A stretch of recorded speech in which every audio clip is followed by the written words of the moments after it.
Então, ele precisa ter autonomia e responsabilidade, ou responsabilidade para ter autonomia, né? Então, assim, e a gente não tem esse tempo. Mas você tem a pessoa de uma joalheria que você quer fazer, ela vai fazer uma apresentação de mercado de luxo, você faz dentro da imobiliária. Então, muito collab de empresas com segmentos complementares que elas estão se unindo. E, para mim, tem muito vendedor hoje somatizando esses processos e que não pedem ajuda por N preconceitos que eu também tinha, que a gente precisa trabalhar melhor isso. Isso precisa ser mais aberto. A gente precisa falar isso de forma mais clara e menos preconceituosa. Nossa Senhora! E para eu ir embora, eu vou assim, vou terminar aqui com vocês, vou falar, caraca, eu consegui. Porque para desmarcar com vocês é...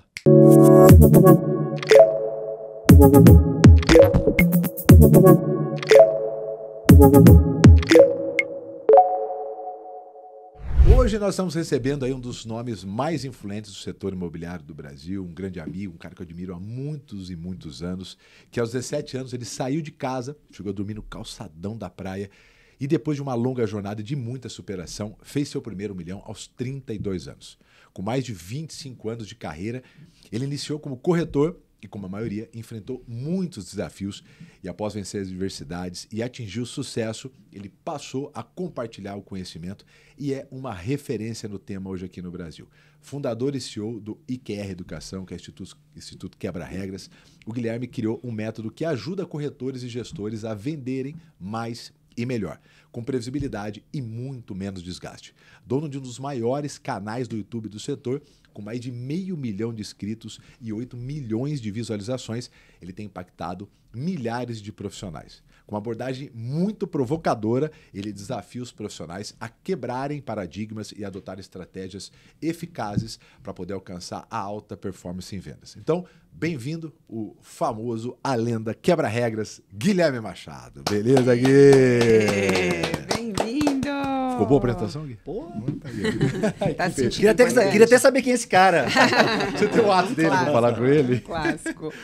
Bom, o famoso quebra as regras. Que regras são essas e por que quebrar as regras? Vamos lá, primeiramente, que honra estar com vocês aqui. Obrigado, Flávio. Obrigado. Honra, muito legal mesmo, fiquei muito feliz pelo convite. História de mais de década, né? A gente estava falando ali, olha, eu lembro ali em casa do Thiago falar e trazer ligação e vídeo, encontrei o Guilherme, sei que sempre teve isso. E a qualidade, porque eu nunca falei isso para você, mas assim, muito do início, assim, da qualidade de olhar para os vídeos lá no YouTube, que a gente começou, era mato, era preto e branco o YouTube, veio muito do Gui, cara. Porque eu e o Gui começamos com isso na parte de vendas, e aí eu olhava os vídeos deles, além de técnica muito boa, a qualidade, eu falei, cara, esse cara tem uma qualidade aqui, né, pô, legal, e isso me impulsionou muito a procurar, foi uma referência. A gente foi se ajudando, foi aprendendo junto, né? Essa jornada é legal. Mas vamos lá, o que é quebrar as regras, né, Flávia? Eu costumo dizer que a gente vive muito no piloto automático. Se você observar, 80% do seu dia você está executando tarefas, atitudes, falas sem perceber. Então, quebrar as regras, primeiro é você parar para respirar, que é um desafio gigante. Né? Te faço uma pergunta, você respira, me ouve e responde, e começa a, de fato, questionar o que está sendo feito, por que está sendo feito, o que te levou a tomar aquela ação e decisão. Então, o quebrar as regras é exatamente questionar esse padrão e sair um pouco desse piloto automático para deixar de ser o agente executor e ser também um observador das suas ações e ampliar isso dentro de um contexto de venda. Então, quebrar as regras para mim é isso. E é legal porque, assim, a gente, como eu conheço o Gui há muito tempo, a gente vai... assim, acho que a admiração do profissional, e não à toa, o resultado vem junto, pelas transformações. A parte mais difícil é isso, né? É você estar dando certo e ainda assim querer melhorar. Quando eu conheci o Gui, muito passional, né? Então a gente era, né, o Gui, eu lembro do Gui, às vezes agressivo. E essa parte de você, talvez a maior habilidade toda do vendedor, né? Respirar, escutar, que é ali a parte da objeção, né? Para poder reagir. Eu vejo essa evolução no Gui, a maneira como ele se comporta. vi em mim também, né? A gente que é muito passional, tal, de querer responder. Eu acho que talvez isso seja quebrar a regra, porque a regra em geral é isso, né? Essa velocidade, é não pensar, entrar no modo automático, é fazer o que todo mundo faz, né? Cara, o que eu aprendi na minha vida, não sei se faz sentido para vocês. É errado, tá certo. Como é que é isso? Peraí. É errado. Tá certo. Tá certo. Quem tá certo aprende. Não, é difícil, não. Cara... Quem tá certo questiona o que faz. Não tá certo. Então, se ele tá certo, ele vai fazendo. Ele vai, faz. Então, quando eu entendi, para mim isso faz sentido, que errado tá certo, e aí eu tenho essa pulseira minha aqui, tá escrito assim, o melhor nunca é o melhor. Então, esse aprendizado contínuo, você fala uma coisa, por mais que seja para mim diferente, esquisito, que não faça sentido, ouvir é provocador para mim. Porque, de alguma forma, valida aquilo que eu estudei ou me faz estudar aquilo que eu ainda não estudei. É verdade. Entendeu? Então, para mim, isso faz muito sentido, cara. E, geralmente, quando a gente ainda tem alguma correção e tal, até fazendo... eu estava estudando para a prova com o Theo, meu filho, essa semana. E aí, ele estava fazendo uma atividade, eu retomando o conteúdo, aí eu falei assim, fiz uma pergunta para ele sobre... quilombos, povos africanos, estavam fazendo toda essa... Ele falou, essa eu sei, porque eu errei na sala e a professora me corrigiu. Claro. E aí ele falou bonitinho, todo o resto que estava no automático, ele esquecia, não falava exatamente, mas o que ele errou em sala e a professora corrigiu, ali grava, né? Isso é muito doido. E a gente tá querendo o tempo todo, tá certo, né? A ser irretocável, ainda mais com Instagram, internet, eu vejo isso, né? Às vezes a gente grava um vídeo, putz, falei errado. Não era aí. Aí o tempo todo tentando a perfeição, né? Isso é muito legal. E, Yogi, a gente tem uma dificuldade ainda maior pela questão das redes sociais, né? De você se permitir ou estar em ambientes ou participar de grupos, seguir pessoas que tem um pensamento diferente, né, que podem complementar. A internet, ela força isso, né, ela mostra pra gente mais daquilo que a gente gosta e acaba parecendo que a nossa razão é a razão do mundo. Esse, para mim, é uma dificuldade muito grande. Às vezes a gente vê, eu ponho um comentário provocador, que para mim o aprendizado está na provocação, né, para você repensar, e aí a gente vê que assim, 90% das pessoas defendendo algo que, inclusive, talvez não tem base, algo, inclusive, que não tem nenhum dado, algo, inclusive, que não tem nenhum fato para poder defender. Mas as pessoas têm uma dificuldade muito de repensar o modelo, né? E aí, quando a gente vê em vendas, é isso. A pessoa, ela olha a maioria está sem bater meta, por exemplo, elas tomam como verdade aquilo pelo fato de não ter um outro ponto de vista, né? Eu acho que na liderança, e eu vou perguntar depois um pouquinho você, mas acho que a liderança, um dos principais papéis da liderança é fazer com que a equipe possa repensar, né? Esse lado da provocação, porque as pessoas não fiquem ali dormindo em cima daquilo que eles aprenderam, ou fizeram que funcionava e hoje talvez não funciona mais, né? É bem interessante isso que você disse, Thiago, e assim, o que eu observo? Talvez, complementando o que você disse, o desafio da liderança hoje talvez seja entender o que é liderar. Porque a gente vem muitas vezes de uma transição de vendedores líderes ou de líderes competentes em certos grupos ou de forma individual, mas integrar isso dentro de um time, para mim, é um grande desafio. Porque muitas vezes, eu mesmo observo, eu vou fazer aqui minha meia-culpa, eu com o meu time, muitas vezes, de vendas, eu falo bem assim, caraca, bicho, não é possível. Esse cara não aprende isso, cara. Pelo amor de Deus. Caraca, bicho. Igualzinho, mas estamos juntos. Cara, né? Então, Mas você fala... que não, desafio, claro. É porque a gente é humano, né? Ou você não assina, ou aquela pessoa realmente não pode... não reclame daquilo que você permite. Isso. Você tá me entendendo? Então, assim, a partir do momento que eu falo, estou intencionando a minha impaciência com aquela pessoa, a minha reatividade com aquela pessoa. Se a gente começar a observar, vamos lá, falou, a gente é humano, estava naquele momento, falei. Mas depois faz um ato de olhar para o que aconteceu. Qual a sua responsabilidade sobre aquilo? Está fazendo reunião semanal, está fazendo reunião one-on-one, está fazendo follow-up, essa pessoa fez um onboard legal, está no tempo de rampagem. Se a pessoa, por exemplo, já está performando e deu uma queda, essa queda é normal, acontece sempre, está passando por um momento pessoal diferente ou não? Realmente ela desmotivou? Por que ela desmotivou? Então, assim... Olha que lista boa essa aí. Só isso esses já tópicos foi um já vale essa lista boa antes de ficar puto, né, com o negócio. Pode até ser, pode até realmente fez tudo e não funciona, mas essa lista sua... É porque eu acho que o grande lance, cara, para mim, e hoje estou muito presente, é sobre a minha responsabilidade sobre o meu resultado. Então, onde está a minha responsabilidade? Porque dizer, e de novo, a gente é humano. Claro. Mas a gente precisa trazer para a gente isso e entender um pouco da nossa jornada. Você quer ver uma coisa, Flávia? Para mim, o grande desafio das empresas hoje, quando você fala de time de vendas, sabe onde é que está? Contratação. Não, com toda certeza. E a gente está contratando rápido, mal, fazendo um onboard meia boca. Exato. Porque está com pressa. A gente está com pressa, a gente não faz um banco de talento, a gente não tem um planejamento, a gente não tem. Agora eu vou fazer. E não faz. Sim. Não espera o tempo de rampagem que deveria estar esperando, para mim, no mínimo aí uns 6 meses, para esse cara chegar dentro dessa operação, no flow dele, tendo autonomia e responsabilidade para tomar decisões que muitas vezes é inerente àquela situação. Ele precisa ser uma pessoa flexível, não é um robô. Então ele precisa ter autonomia e responsabilidade, ou responsabilidade para ter autonomia, né? Então, assim, e a gente não tem esse tempo. E aí a gente vai no gerúndio, liderando, gerindo, fazendo, verbo na ação, na emoção, e aí, bicho, você entra numa roda de rato, o cachorro correndo atrás do rabo, e a gente vê aí uma rotatividade grande, líderes insatisfeitos. E eu me pergunto, a gente está reclamando há bastante tempo das mesmas coisas e a gente não está fazendo nada para fazer diferente. Porque o playbook é legal? Resolve? Ele é meio. Sim, meio, ajuda, não resolve. Mas não resolve? Exato. Tem líder, não sei se vocês já fizeram esse teste. O próprio líder, muitas vezes, não conhece o playbook. Sim, muito. É feito, às vezes, por, sei lá, né, ainda mais quando é terceirizado. Um enablement, às vezes. Inclusive, esse é um grande ponto de desenvolvimento, é o líder participar do desenvolvimento do playbook. Mas, às vezes, ele chega e já está pronto, né?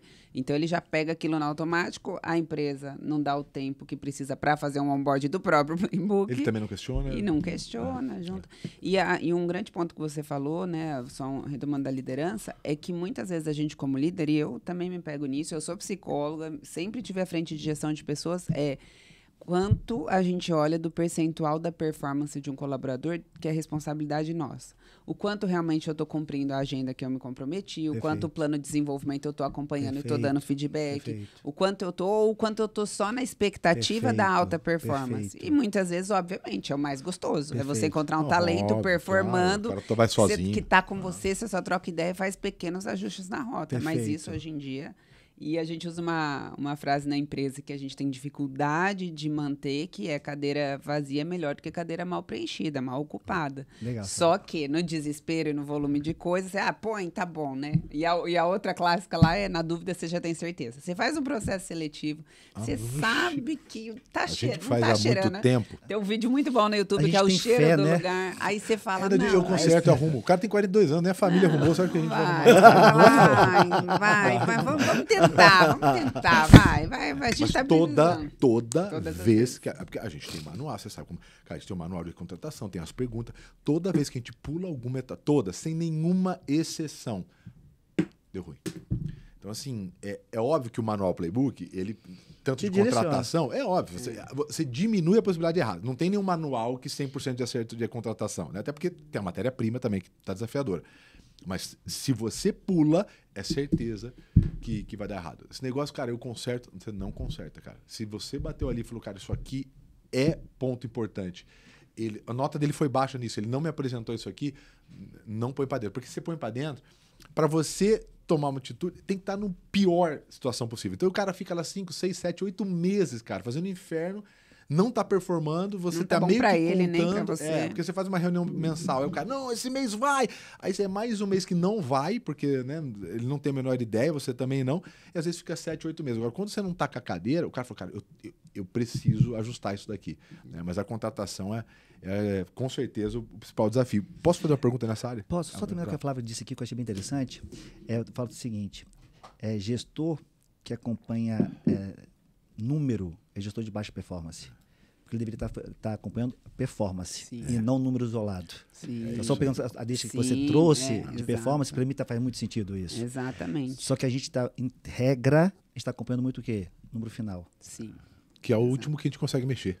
A gente não está acompanhando a performance. Uhum. O esforço. Tá né? vendo? O que mais acontece é o gestor se surpreender com o resultado que ele alcançou do time de vendas dele. Pô, nem eu acreditava, cara. Não é possível, cara. Muito longe Não de você é acreditar. possível, cara, que você não acreditava. Então, assim, isso para mim é... Enfim. Mas é o desafio. Legal. Exato. E aí, eu vou entrar nesses tópicos aí da rotina, do ritual, depois também que você citou ali no começo, que é muito bacana, sobre boas práticas. Né? A gente vai tentar aqui fazer uma aula aqui na área do setor imobiliário sobre tanto para o corretor, tanto para a liderança. Então a gente vai ter essas perguntas aqui. Mas como a gente tocou nesse assunto, não vou pular ele, sobre a questão da contratação, que hoje é o principal fator. O que você está vendo de boas práticas? Eu sei que você atua muito forte com as mentorias, com acompanhamento, né? Então você tem uma boca de funil muito grande aí de know-how. O que você está vendo de boas práticas nesse modelo de contratação? Você falou, cara, isso aqui acho que tá quebrando as regras, né? E está funcionando. Cara, vou te falar assim, primeira coisa para fazer uma boa contratação para mim, eu entendi que você está falando muito mais de encontrar a pessoa, ou não? O processo mesmo, desde de captação, falei, o que você está vendo que tem gente captando legal, tem muita gente, por exemplo, fazendo, que é o que a gente orienta muito, né? As pessoas reclamam, falam, cara, não tem no mercado. Tá, então por que você não faz uma formação? Né? Toda empresa daqui para frente vai ser uma empresa de educação. Sim, né? Então, por que você não forma pessoas com curso, né? E as pessoas vão se formando, você vai atraindo e tal. Então aqui já que ter uma ideia para atrair, né? Aí depois tem o onboarding, né? Que é o tempo que a pessoa precisa lá, porque o corretor ele não entra segunda e terça, ele está vendendo um monte de imóvel e fazendo dinheiro. Então tem um tempo para isso. O que você está vendo de boas práticas do mercado? Você fala, cara, tem uma imobiliária, sei lá, que eu estou vendo que isso aqui é tendência. Legal. Para mim, contratação. O principal desafio para mim, qual é? Para mim, dentro do meu segmento, é o dono da empresa, o gestor, saber o perfil ideal do corretor ou do colaborador. Pede uma pessoa para topificar o que ele quer. Ele não sabe topificar. E quando o faz, ele é subjetivo. O cara é uma pessoa que faz prospecção. Pra cacete, né? Assim. Tá entendendo? Então, assim, a falta de clareza, muitas vezes, do profissional a ser contratado, para mim é um grande desafio. Então, assim, a primeira boa prática para mim é você topificar quem é esse profissional que você quer. E lembrando uma outra provocação, não associando esse profissional a você. Então, assim, você tem que olhar as competências complementares do seu time para que você tenha não um time homogêneo, mas heterogêneo e até com competências complementares. Então, você precisa ter clareza disso para mim. Então, isso para mim funciona muito. E uma coisa que eu estou vendo muito funcionar, pelo menos numa imobiliária que a gente acompanha, é indicação, cara. Vou te dar um exemplo. O que para mim, uma metáfora que fez muito sentido e está conectando com o time. Quando você faz uma viagem, vai para um restaurante legal, vai no encontro, você quer divulgar e promover aquilo para os seus contatos. Cara, foi tão legal essa experiência. Assistir um filme, Foi tão legal, cara, que você quer compartilhar com as outras pessoas para que as outras pessoas também tenham essa experiência que você teve, porque foi muito legal. Então, se a sua empresa é muito legal, os seus corretores vão divulgar isso para as redes deles. Então, assim, para mim é um indicador bem interessante você olhar, o teu time divulga que está na sua empresa, promove, não é dizer que a empresa é incrível, é foda, não. Promove o ambiente, promove o fato de estar ali dentro, ela faz parte daquilo ali. Então, assim, a gente tem conseguido bons resultados trabalhando esse tipo de cultura das pessoas começarem a ter aquele ambiente como um ambiente legal. Sim. Então, legal não é legal que não gera resultado. Não é confortável. Não é um passeio no parque. Né? Não é um passeio no parque. Mas a gente tem feito isso com uma imobiliária de Balneário, inclusive, tem dado muito certo. Uma outra ação que é pouco praticada, pelo menos no mercado imobiliário, em enterprise, B2B, você vai ter isso muito mais comum. Mas no mercado imobiliário, principalmente, ou em empresas pequenas, é ter um RH. Para gente, pouquíssimas empresas que têm um RH hoje. imobiliária, pouquíssimas. Mesmo com Empresas condições. grandes, tá? É isso que eu tô falando. Mesmo com. volume É porque, não tem. Não é dinheiro. É cultura. É cultura. Não é dinheiro. É a parada de cuidar de gente, né, cara? Tá Ainda, o setor imobiliário eu vejo muito isso mesmo. De verdade. Muito. O setor imobiliário Não sei se é ainda... porque o corretor não é, sei lá, não é um funcionário CLT, a pessoa não vê. Mas realmente eu vejo muito pouco uma cultura de gente, como, por exemplo, numa empresa. Sei lá, não estou nem falando maior, mas porque às vezes tem imobiliário que fatura muito mais, tem empresa menos, com fatura menos, que tem uma cultura de gente, né, mais forte. Não sei se é. Cara, o que eu cultural, percebo? Né? O mercado imobiliário, ele tem para mim um grande ponto de atenção, que vai demorar alguns anos ainda para fazer essa mudança.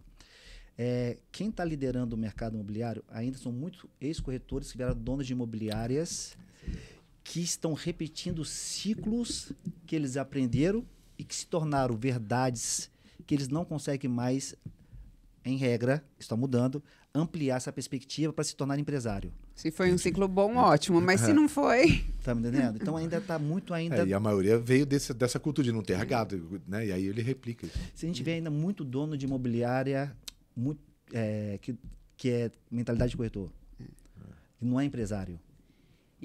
Cara, eu vejo muito, Gui, a gente atende bastante imobiliária e a gente tem muito amigo, né? Eu construo, tal, então eu tenho muito contato.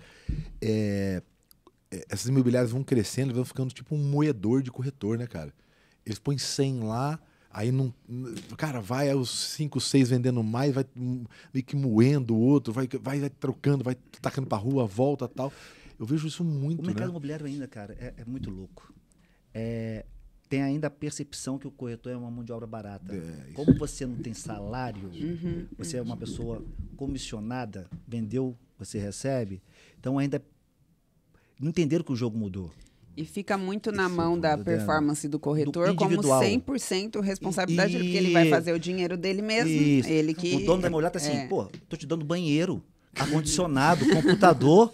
Você quer que eu faça mais o que pra você? Agora é sua parte fazer isso. Dando banheiro, cara. Mas cara. A gente ri, mas essa é a realidade. Mas é a realidade. Cara, infelizmente, cara. Sacou? É a realidade. Então, assim, essa mentalidade ainda não mudou. Não mudou. Pouca empresa hoje tem cultura de dados, por exemplo. Sim. Quer ver um absurdo pra mim? Absurdo. Tanto gestor quanto corretor que não tomam decisões por meio de dados. Ainda estão na intuição. Que é uma grande maioria. A grande maioria. Ainda estão no achismo. Aquelas reuniões motivacionais de venda. Isso. O cara chega para mim e fala... Exatamente. Ou às vezes o gestor chega para mim e fala assim, mas eu treino meu time. Só que eles não aprendem. Eu falei, pô, você treina seu time, mas eles não aprendem. Você já se ouviu, cara? Você já se ouviu? Já viu seu treinamento? Então, assim, para mim, é uma análise de consciência mesmo. Cara.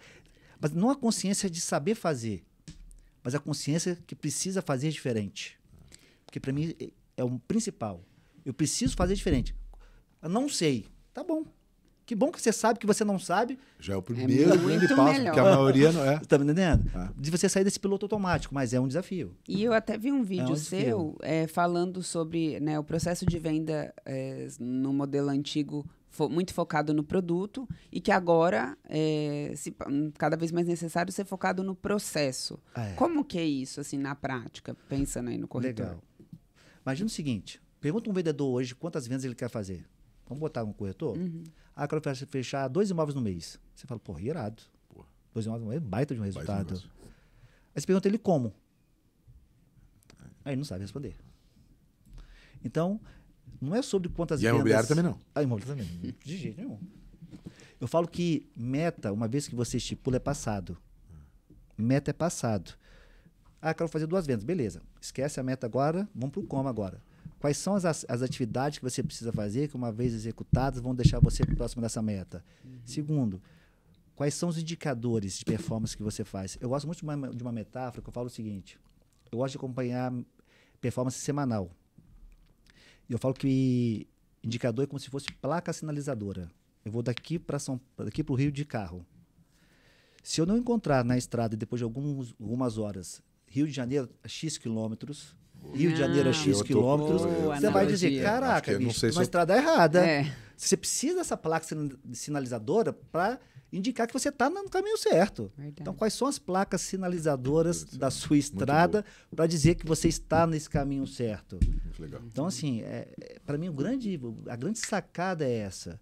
É você saber quais são as atividades. Ah, vou prospectar. Tá, quantas prospecções? Quantas ligações você precisa fazer para falar com um cliente? Quantos clientes você precisa falar para você gerar um agendamento, uma reunião? Quantas visitas você precisa fazer para gerar uma proposta? Sacou? Então, assim, não sabe. Não sabe ler um... Cara, você vê uma coisa, você está em 2025. A gente está discutindo esse CRM ainda. Não, assim, discutindo porque... Tá grande maioria não tem, né? Não assim, tem. Aí o pessoal fala assim, Guilherme, mas eu não preciso mais porque agora o IA vai botar as informações automáticas no CRM. Vai. Pô, irado. Você sabe ler? Você vai acompanhar?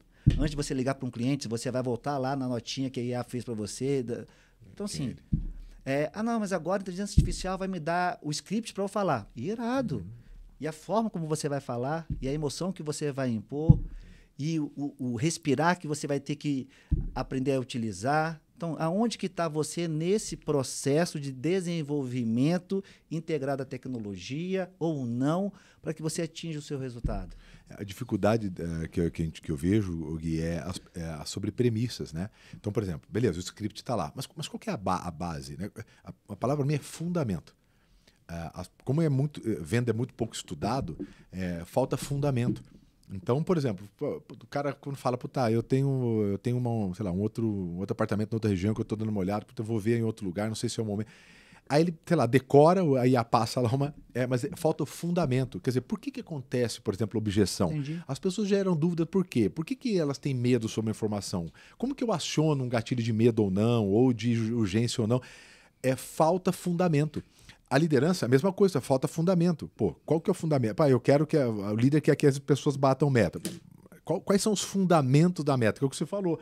Quantos contatos eu preciso falar? Qual que é o histórico disso? Qual que é a minha base que eu tenho? Eu tenho base disso? Tenho 50%. E os outros 50%? Vamos buscar no mercado. Então, o que falta quando a gente vai conversar, e eu acho que você deve sentir isso, é fundamento. Né? Fundamento na liderança. Gostei da palavra. Fundamento, né? As pessoas não têm um fundamento. Quando elas têm um fundamento, elas conseguem compreender a transformação. Senão ela decora. Aí o cliente fala A em vez de B, aí é a mesma objeção, só que ele usou B, ele não sabe, ele foge daqui. É como se você decorar um script para um teatro, né? Se ele não entende o contexto, falta muito fundamento. Porque quando a pessoa entende fundamento, não é possível que ela não olhe para o negócio e fale, cara, com fundamento é muito mais fácil. O CRM é um fundamento.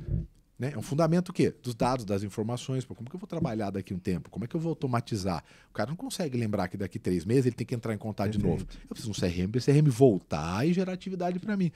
Acho que falta muito fundamento porque as pessoas não entendem. Mas o imobiliário, e eu atendo de tudo, você sabe. Desde de frango até software e tal. Thiago, você sabe que eu te conheci na internet num vídeo, coincidentemente ou não, de você fazendo uma palestra pro Cresce. Foi o meu primeiro vídeo, porque na época não se filmava aquilo. Caraca, 2011. Eu falei, quem é esse cara? 2011. Vendas não acontece por acaso. Cara, eu quero de Bauru. Caraca, 2011. Bicho, eu falei, sim, eu tava começando. 2011? 2011. Eu comecei em 2012. Uhum. Assim, eu fiquei assim, hipnotizado naquele vídeo. Esse vídeo até hoje, né? Até hoje. Ainda, né?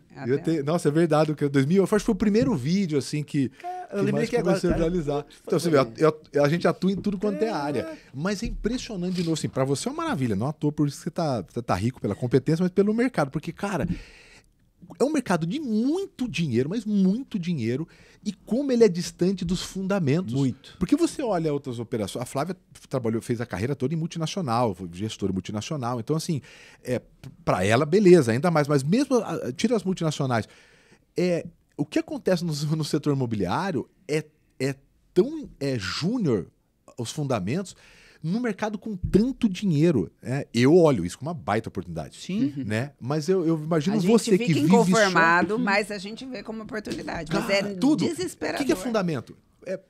Prospecção, abordagem, pós-venda, cuidado com gente, onboard, manual, modelo... O fundamento de uma empresa. Como dá para fazer tanto básicos, dinheiro no setor imobiliário, mesmo sendo tão júnior, né, cara? Você deve olhar, deve ser... Caraca, isso aqui é muito... Isso aqui tem um baú de diamante aqui. Mas é isso, cara. E como é fácil mexer, né? Como é fácil mexer no ponteiro numa imobiliária, cara, olhando isso aqui, o cara faturando sem nada. Por isso que eu acho que por isso que você tem uns resultados também, assim. Porque você. Cara, eu acredito que as pequenas 3 imobiliárias meses vão engolir as grandes. Sim. Porque assim, esse ciclo vai mudar, cara. Precisa mudar. Né? Precisa mudar. É louco, bicho. O mercado imobiliário é muito ruim. E você vê uma nova onda. Para ser ruim, falta muito ainda. E não adianta ficar bravo, tá? Você tá escutando isso aqui, não? É muito ruim. É dados, né? Eu tô trazendo um caso, não é? É muito ruim. Mas para ruim falta muito. É muito. Entendendo? Mas tem gente boa. Cara, exceção ou regra? Exceção. Então vamos trabalhar com a regra. Só confirma a regra, né? Exceção confirma a regra. É muito ruim. Então, assim, precisa fazer uma mudança e vai acontecer. Mas não vai acontecer porque o mercado quer de dentro para fora. Vai acontecer porque vai de fora para dentro, vai acabar. E você está vendo o pessoal novo que está vindo, porque o pessoal novo está vindo até pelo próprio acesso, né, a informações. Você viu que a profissão de corretor de imóveis, pela Forbes, é a segunda maior profissão mais buscada na internet, segunda Forbes, foi esse corretor de imóveis. Isso é agora, né? Agora, recentemente. Eu vi na hora que eu vi isso, eu falei, caraca, então, cara, que legal, velho. Mas a atratividade financeira é muito grande, né? Então, assim, a profissão ela vai passar por uma mudança, vai passar por uma transformação grande. Acredito que a gente vem aí com um processo de educação, de conscientização. Está entrando muita gente já mais acadêmica, com uma mentalidade mais... Né? Isso. Que vai virar esse ciclo, cara. E vamos pegar... Claro. Você me lembrou aqui eu lembrei aqui uma coisa sobre contratação. Tem uma imobiliária em Juiz de Fora, chamada Souza Gomes. Você conhece eles? Cara, mas é muito diferente, né? Eles são muito diferentes. Eles fazem muito bem o brand deles, né? Eles conseguem construir uma marca tão forte, tão sexy.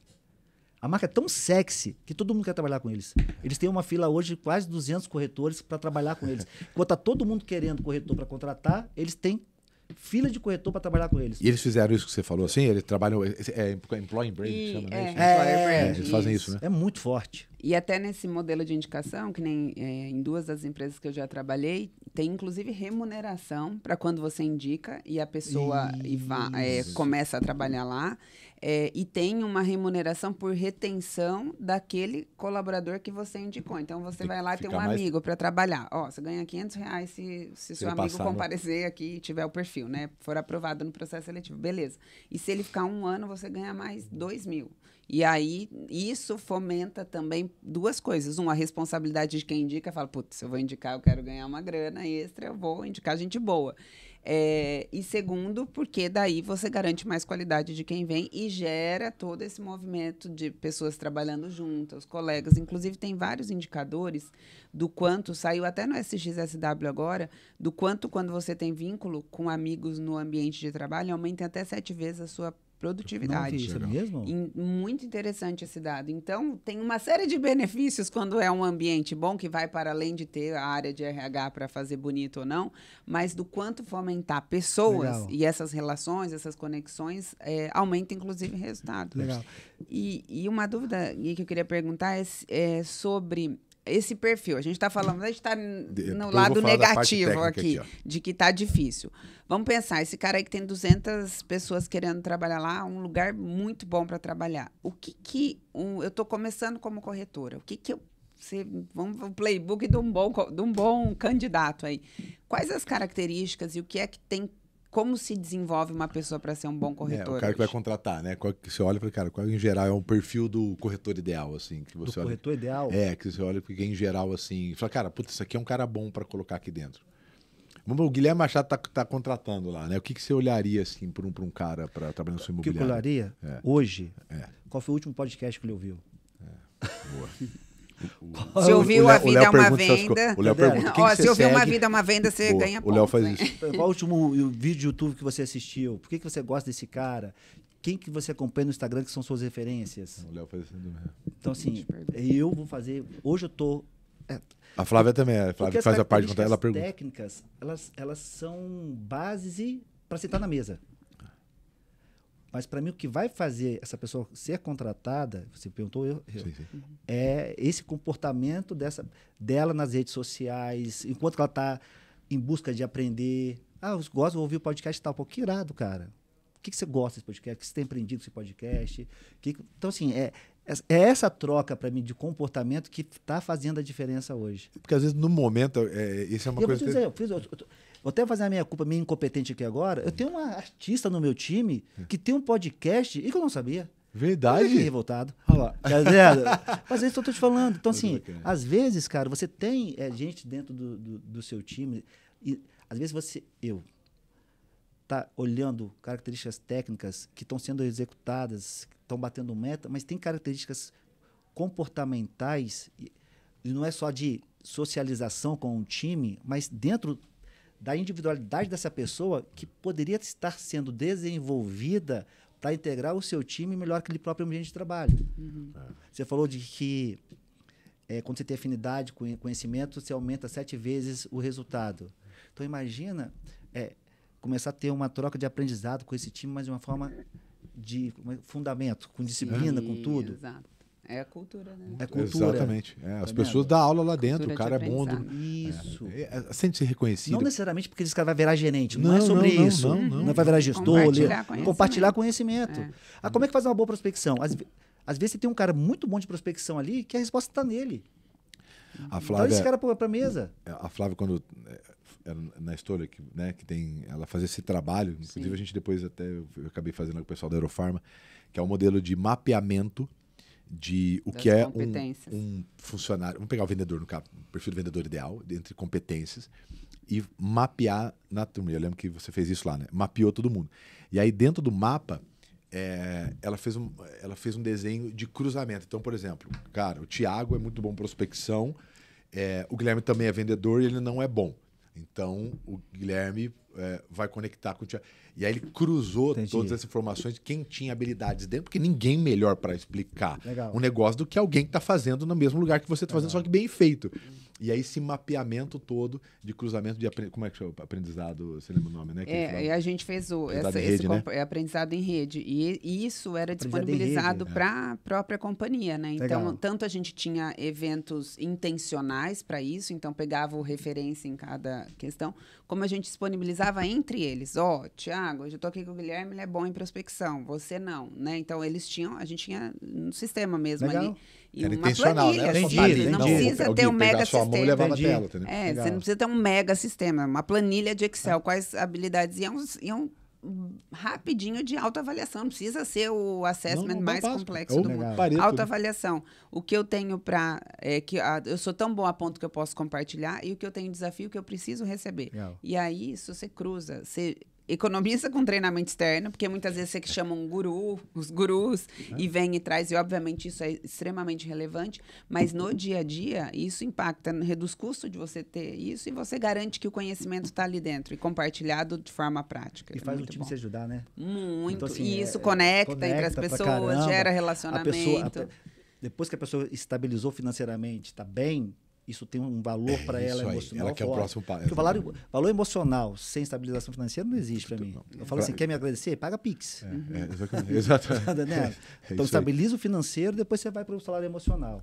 Mas, legal. Era muito legal. Funciona bastante. Na empresa também, a gente uma vez por mês tem treinamento na nova escola e é feito pelos próprios colaboradores, né? Cada um compartilha um tema. Você trouxe voltar um pouco, você trouxe uma observação que eu lembrei dos corretores,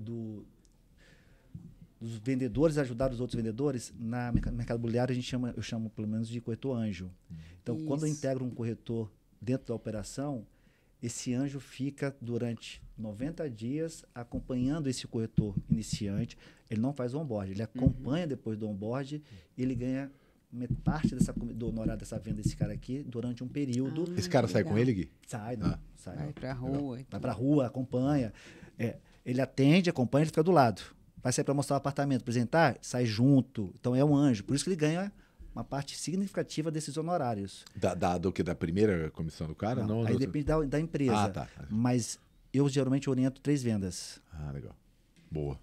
É um belo pagamento, né? É um belo pagamento. Então como ele está disponibilizando o tempo, então ele vai ser remunerado pelo próprio resultado que ele está gerando para esse Gui, corretor que está entrando. Eu quero falar da prospecção, mas que quando ele falou da remuneração, eu vou tocar nesse assunto, que é um assunto assim. Aí eu vou voltar aqui na prospecção, porque é onde a gente recebe muita dúvida aqui. A remuneração é um dos assuntos que mais estão sendo tratados hoje, quando a gente, no Sales, por exemplo, a questão do OTE, né? Do On Target Earning, lá, que é a engenharia do modelo de remuneração. E a gente vê na imobiliária, por exemplo, um grande desafio. Eu vejo às vezes, gente boa, pessoas boas, com vontade, só que ele tem um tempo para começar a fazer dinheiro lá, né? Então, às vezes, o cara, e aí vem o primeiro fator, que é a questão financeira, o cara precisa comer, precisa botar comida na boca do filho, enfim. E às vezes ele é bom, uma pessoa boa, tecnicamente é bom, mas o modelo de remuneração, ele desespera. Ele vai pegar um carro de um primo para fazer um rolo, vai fazer como que é, executivo de fronteira, né? Vai no Paraguai comprar coisa e trazer para cá. Porque ele precisa fazer dinheiro, né? Ele vai ter que dar um jeito nessa parada. E aí, às vezes, se perde muito, eu vejo muito nisso. E muito, eu vejo a falta de quebrar as regras, por isso que do mercado imobiliário, de pensar da mesma maneira. Não, cara, pega comissão. E aí você deu, por exemplo, agora aqui que é fora da caixa, que é o anjo colocar lá e ele remunera. Isso já é um desenho. O que você vê ou está vendo de boas práticas ou de tendência nesse modelo de remuneração que é clássico de, cara, vendeu, tem a sua comissão e vai embora? Você está vendo algumas boas práticas do mercado? Você está vendo alguma coisa diferente? Pô, Thiago, não tô não. Para trazer aqui para enriquecer a nossa conversa. O pessoal tá... A maioria ainda vende, paga... Vende, paga... Tem alguma ajuda de custo? Tá vendo em algum lugar? Nada. Posso fazer uma pergunta para você? Ó, e agora vai uma dúvida aqui. E aí tem até um grande lance, é o seguinte, que nasceu primeiro. O corretor que recebe uma ajuda de custo, tecnicamente ele vai receber um honorário menor. Ou desconta ali de alguma maneira. Aí ele vai ficar puto porque está recebendo menor. Se ele recebe um honorário maior e não tem ajuda de custo, ele fica puto porque não tem ajuda de custo. Então, de novo, quem sou eu dentro desse ecossistema? Então, qual é a minha responsabilidade e a minha atividade? Para mim, de novo, o jogo não está claro. Para mim, o jogo não está claro. Qual é a responsabilidade da imobiliária perante o time? Boa, que pergunta boa. Que pergunta boa. Eu acho que aí ajuda... o resto é meio, né? O resto é meio. Qual a responsabilidade da imobiliária com o corretor? E qual a responsabilidade do corretor com a imobiliária? Essa pergunta é... Entendeu? Então, assim, isso não está claro. Isso não está Cara, essa é uma pergunta muito boa para fazer na mentoria para os donos. Exato. Cara, isso aí leva uma tarde inteira de discussão. Que beleza de pergunta. Tem os papéis e responsabilidades bem definidos, né? Porque isso aqui junta com a parada da prospecção. Porque uma coisa que eu queria muito levar, Gui, até se você levar isso à discussão com o seu grupo, eu queria muito que você depois me trouxesse. O que eu estava pensando esses dias, né? A gente repensa muito em modelos para mudar e acelerar. Aí eu falei, um monte de gente reclamando isso. Cara, mas aí entra, sai muita gente e tal. Aí eu falei, pô, qual que é o papel da imobiliária? Aí eu tava lá perguntando imobiliária, cara, quanto custa? Olha, pega essa linha de raciocínio aqui, eu queria muito que você levasse e trouxesse depois a resposta. Quanto custa hoje um lead para uma reunião de uma imobiliária, de um móvel de médio padrão? Sei lá, quanto custa um custo de aquisição para levar? 2, 3 mil reais, R$1.000, sei lá, Para uma visita? Cara, o interesse, sei lá, vamos colocar 2 mil, é um número mais ou menos mercado, é o que o pessoal me passou das imobiliárias que teve lá. Então você pega R$2.000, né? Beleza. Só que aí a gente vai na prospecção.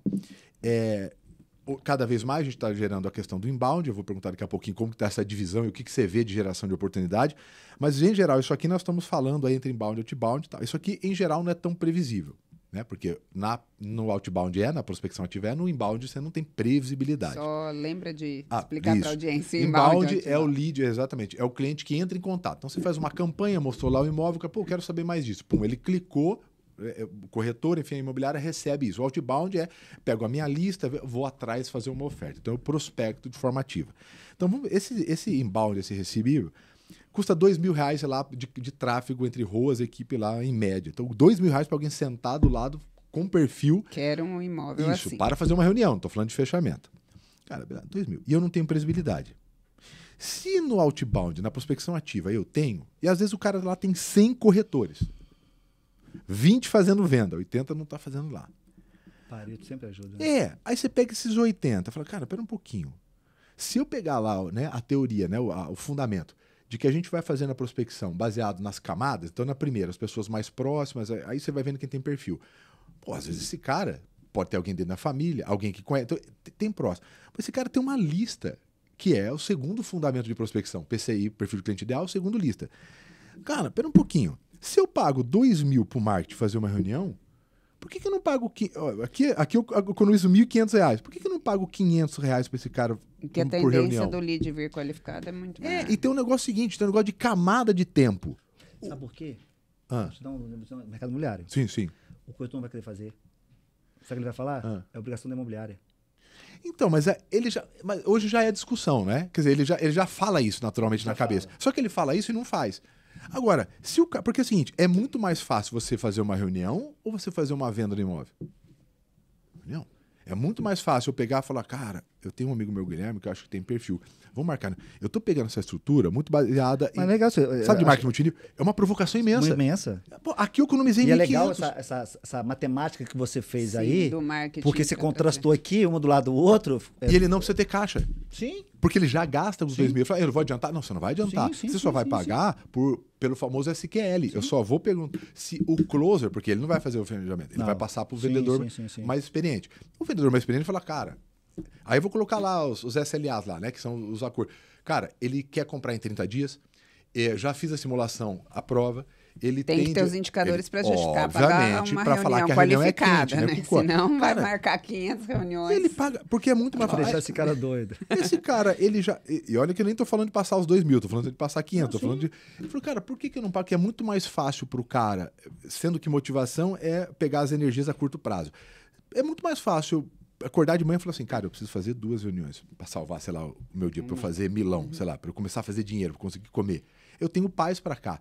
Né? Porque o foco é o que prospera, não é a genialidade, é o foco. Aí o cara fala, cara, eu tenho que procurar esse cara aqui. Por quê? Aí esse cara quente, o closer experiente, ele é mais retido na imobiliária, porque ele fala, cara, eu tenho um prospectador para mim, esse cara, ele começa a fazer dinheiro, ele não precisa esperar 6 meses para fazer, e eu diminuo um custo de aquisição com previsibilidade, porque a atividade de prospecção, né, a prospecção ativa tem previsibilidade, aqui não. É um questionamento que eu falei, pô, cara, eu queria muito uma imobiliária fazer um teste disso.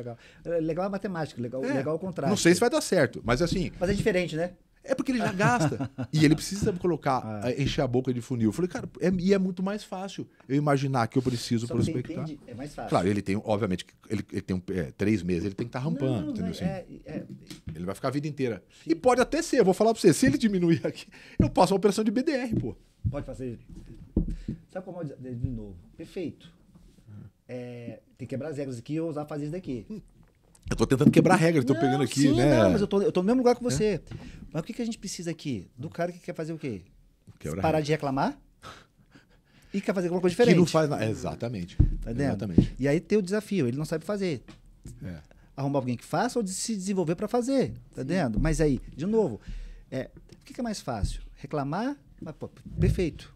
Porque eu acho que você trazer isso pro mercado. É uma provocação. Você que domina esse mercado aí, né? Que é o cara que tá mais tempo, tem um grupo só de cara bom. E o cara que tá com você, ele já quer quebrar a regra. Sim. Né? Você conseguiu criar o movimento, o cara já entra ali, ele sabe que não vai ser... Essa barreira, ela é menos difícil de muito menos. O cara já tá ali disposto ele já sabe que vai ser provocado, ele sabe que o outro... Né? Não é um cara que tá sendo provocado no meio da rua, ele tá num ambiente para isso. Eu tava pensando só nesse desenho, e aí vem a pergunta da prospecção em relação a isso. O que você tá olhando, porque sobre essa questão, né, de cada vez mais essa geração, como é que tá o comportamento do consumidor, e o que você está vendo aí para as empresas? A maioria ainda é prospecção ativa? O que você está vendo? Prospecção ativa, mas uma coisa que está funcionando bastante hoje como canal é indicação. Indicação. Assim, uma metodologia de indicação com intencionalidade. Intencionalidade. Porque a indicação é muito boa, mas ela tem um problema, não te dá previsibilidade. Esse é o problema da indicação. Né? Ela é muito boa. Tá na mão de outras pessoas. Mas não tá. Você depende de alguém. Você não consegue criar. Esse mês conta de trás para frente. É isso. Fazer o funil invertido. Esse mês eu vou fazer quantas vendas por indicação? Então, esse processo daqui, para te dar essa previsibilidade, que é o grande desafio. Então, o que está acontecendo bastante no mercado imobiliário são eventos temáticos. Eu tenho visto bastante. Para trazer o cliente para dentro da imobiliária, para que isso comece a ter uma previsibilidade tipo, a cada evento eu trago X pessoas, de X pessoas que eu trago, eu consigo X indicações. Tá? Então, a gente está começando a estruturar isso dentro desse formato para a gente começar a ter essa previsibilidade. Lembra, você tem esse número hoje invertido? Ainda não. Mas a gente está começando a fazer esse tipo de trabalho para começar a ter essa previsibilidade para a gente. Inclusive, a gente tem falado praticamente todos os convidados sobre a experiência, né? O quanto a experiência impacta. Esses eventos têm sido grandes experiências, né? De lançamento, às vezes, de um imóvel, todo aquele evento ali que faz o branding também da marca. A pessoa recebeu o convite que ela em recebe casa, um press kit em casa, aí vai. Muitos influenciadores, né? Eu tenho visto, assim, lá em Campinas mesmo, tem uma menina que faz bastante isso, né? Ela não tem nada a ver diretamente com o ramo imobiliário, é uma influenciadora, mãe, trabalha, né, ganha dinheiro como influencer mesmo, e ela vai em muitos eventos de lançamento de imóveis. Assim. E é legal isso, paralelamente a isso que você disse, o que a gente tem feito também no mercado imobiliário? Fora os eventos de lançamento, por exemplo, você tem uma pessoa que vai lançar um livro, que vai dentro da imobiliária. Você faz uma parceria com uma... Aí depende do seu PCI, né? Do seu ICP, né? Mas você tem uma pessoa de uma joalheria que você quer fazer... Ela vai fazer uma apresentação de mercado de luxo. Você faz dentro da imobiliária. Então, muito collab de empresas... Isso é bem bacana. Com segmentos complementares que elas estão se unindo para fazer dentro da imobiliária. E a gente chama para uma palestra, apresentação. Você vem aqui, você vai aprender alguma coisa com uma pessoa que a gente contratou. É isso que, exatamente. Daí você tem lá uma tarde de vinho, você faz um brand lá, como é que é? Brand. E aí você tem essa relação do vender sem vender. Então, o grande lance para mim, qual é o maior desafio hoje para mim? É você ser lembrado para o seu cliente, não na hora da venda ou não na hora da compra. Então, trazer o cliente com uma frequência maior para dentro do seu ambiente, sem a necessidade da venda ou da compra, nesses eventos de collab, ou nesses eventos, fazer um clube do uísque na minha imobiliária, fazer um clube do vinho, hoje vai ter uma tarde de queijos aqui. Olha a pessoa isso. vai lá, passa, E conversa, raro, né? Eu vejo vendo? muito pouca gente fazendo. E, cara, Isso tá dando, é um vínculo tá começando a tracionar pra gente. Não não necessariamente no evento. E os influenciadores, como você disse, não é do mercado imobiliário, mas é uma mãe. Esses micro-influenciadores têm ajudado bastante. O pessoal está usando bastante também, você percebe isso aí, né? Bastante. E nessa questão de influenciador, entrando um pouquinho no digital, né? Tem muito impacto um perfil aberto e que a pessoa se expõe e trabalha a imagem dela no digital como corretor para quem é um perfil fechado. Muitas vezes a gente tem isso. A pessoa vem fazer alguma pergunta na inbox para o Thiago ou na Nova Escola, e aí o Thiago vai falar, deixa eu entender melhor sobre essa pessoa para dar uma resposta até mais qualificada. Aí o perfil está fechado, não tem nada. Ou tem um post de nada a ver com nada, você não sabe nem na descrição da bio da pessoa tem onde ela trabalha, o que ela faz, não tem nada. Então, você sabe. Esse é um analfabeto, né, cara? Então, qual é o impacto da dedicação do digital para o corretor? Gui, complementando a pergunta da Flávia, eu faço na palestra, faço uma brincadeira, 3 coisas que eu não compreendo, né? Que ainda brinco lá com o pessoal.